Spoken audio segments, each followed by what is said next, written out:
Salam rahayu, salam sejahtera, salam budaya. Assalamualaikum. Halo dulur, mudah-mudahan sehat selalu nggih, lancar selalu rezekinya dan selalu dalam perlindungan Tuhan Yang Maha Esa. Amin. Dulur, tayangan kali ini kita bahas mengenai posisi rumah di penghujung jalan nggih. Mitosnya, kenyataannya, dan juga bagaimana cara menangkal pengaruh atau energi buruknya. Monggo disimak, barangkali panjenengan mau beli rumah yang posisinya di situ atau rumah panjenengan juga berada di situ. Wilujeng rahayu, sugeng midhangetaken.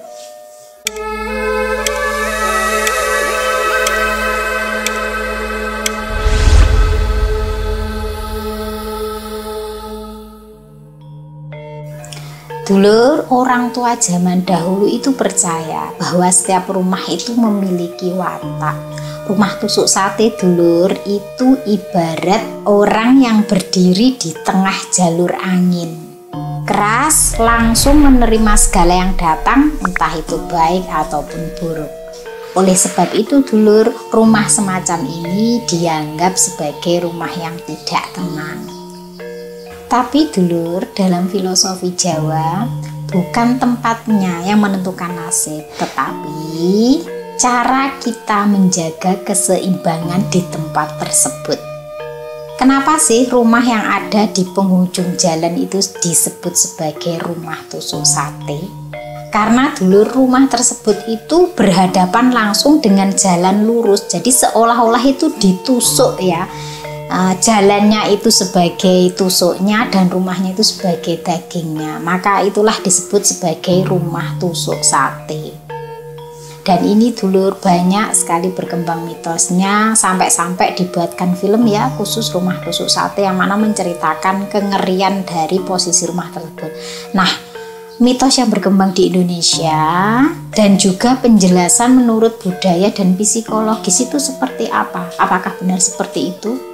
Beberapa mitos yang berkembang gitu loh, diantaranya rumah tusuk sate itu membawa kesialan, penghuninya itu sering sakit-sakitan, sering terjadi percekcokan atau pertengkaran, bahkan dikatakan rezekinya itu bisa seret. Nah, menurut penjelasan psikologis itu seperti apa? Kok bisa dinyatakan seperti itu? Mitosnya nggih. Jadi gini dulur, rumah tusuk sate itu cenderung menerima paparan langsung dari kendaraan atau angin kencang, sehingga suasana jadi terasa lebih panas, bising, dan kurang nyaman. Nah, kalau dihubungkan dengan sering sialnya itu karena ada faktor-faktor di mana secara realitasnya ya, mungkin kalau terjadi kecelakaan itu natap langsung.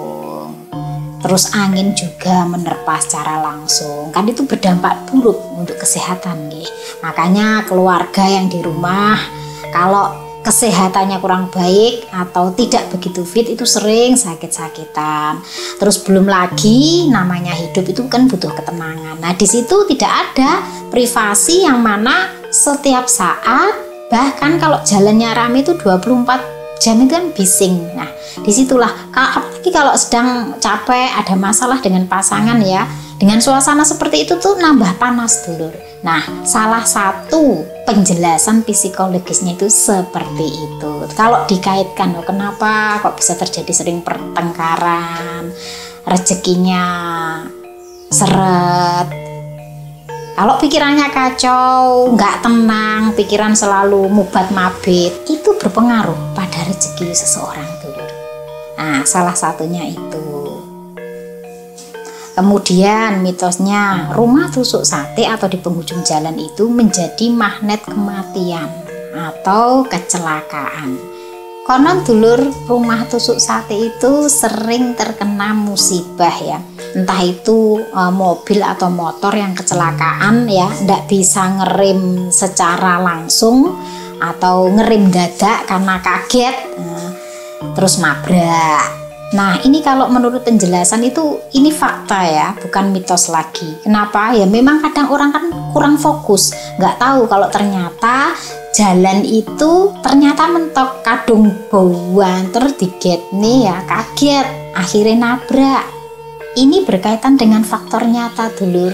di mana posisi rumah di ujung jalan itu rawan terjadi kecelakaan kalau tidak dikasih batas pagar pembatas ya. Mana rumahnya kalau langsungan kan kalau ada apa-apa langsung terkena. Apalagi jalannya itu jalan yang ramai ya, bukan di gang-gang komplek perumahan atau kampung yang jalannya itu tidak begitu lebar. Tapi kalau rumahnya itu posisinya memang strategis, ramai ya, kemungkinan seperti itu memang sering terjadi. Jadi kalau dikaitkan dengan mitos itu menjadi magnet kecelakaan atau kematian. Itu karena itu tadi, ngerem dadak gak fokus ya, ternyata itu rumah. Kemudian mitosnya lagi, rumah tusuk sate itu tidak awet atau cepat sekali rusak. Berbeda dengan rumah-rumah yang posisinya tidak di ujung jalan. Nah, penjelasan logisnya dulur, memang karena rumah tersebut itu posisinya nerpa angin ya, maka ketika terjadi hujan ya, air hujan itu bisa saja langsung menghantam rumahnya. Jika tanpa penghalang, makanya rumahnya cepat rusak. Munculnya mitos-mitos itu tadi karena memang sering terjadi dan penyebabnya sebenarnya bisa dijelaskan secara nalar gitu lur, diruntut. Oh nyapa kok dadi koyok ngini, mergone koyok ngini.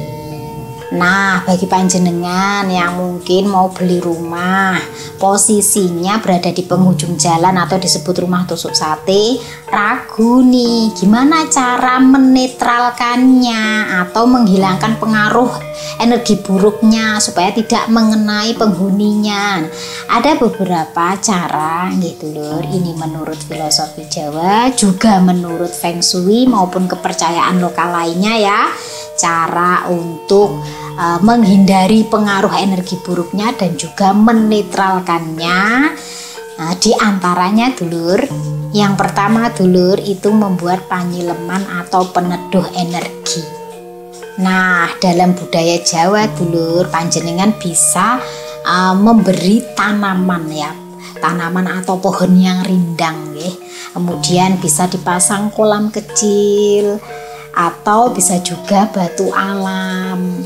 Fungsinya itu untuk apa toh? Fungsinya itu untuk menyeimbangkan unsur tanah, air, dan angin supaya energinya itu tidak menusuk tajam ke rumah dulur. Jadi dia itu sebagai pembatas atau pelindung supaya kalau terjadi apa-apa itu tidak langsung mengenai rumah. Kemudian cara yang kedua bisa mengatur pancer atau energi pusat rumah. Maksudnya gimana toh dulur? Maksudnya itu biar fokusnya di situ, tidak langsung mengenai rumah ya. Ini kalau di Jawa itu dipasang kendi dulur. Kendi yang berisi air bersih ya, setiap hari itu diganti. Atau bisa juga benda yang lainnya yang dianggap sebagai pancer atau pusat energi rumah. Mungkin panjenengan bisa menggunakan ukiran-ukiran dari benda yang mana pandangan itu menujunya ke situ, bukan langsung ke rumah panjenengan. Ngopo toh kok kendi? Karena kendi itu identik dengan Jawa banget dulur. Seolah-olah segala energi itu masuk atau terserap dalam kendi tersebut. Kemudian cara yang ketiga bisa melakukan ruatan rumah atau bersih rumah. Doa bersama nggih dulur ya, mengundang keluarga, saudara ataupun orang di sekitarnya nggih. Nah, ini dilakukan biasanya saat akan pindahan rumah atau mungkin sudah menempati rumahnya tetapi terasa rumah tersebut itu energinya berat ya. Bisa merasakan nggih rasanya kayak yang kok ndak nyaman ya atau ndak enak ya. Nah, itu bisa dicoba ruatan rumah dengan cara doa bersama. Di situ akan terjadi pertukaran energi dulu, di mana doa yang keluar dari mulut dan makanan yang masuk ke mulut itu akan terjadi keseimbangan, yang mana energi-energi atau aura buruk yang berada di sekitar rumah itu bisa terserap. Gak kudu sing mewah-mewah kok dulur, secara sederhana saja yang tidak memberatkan panjenengan. Yang penting seneng, ikhlas ya, disitulah letak spiritualnya.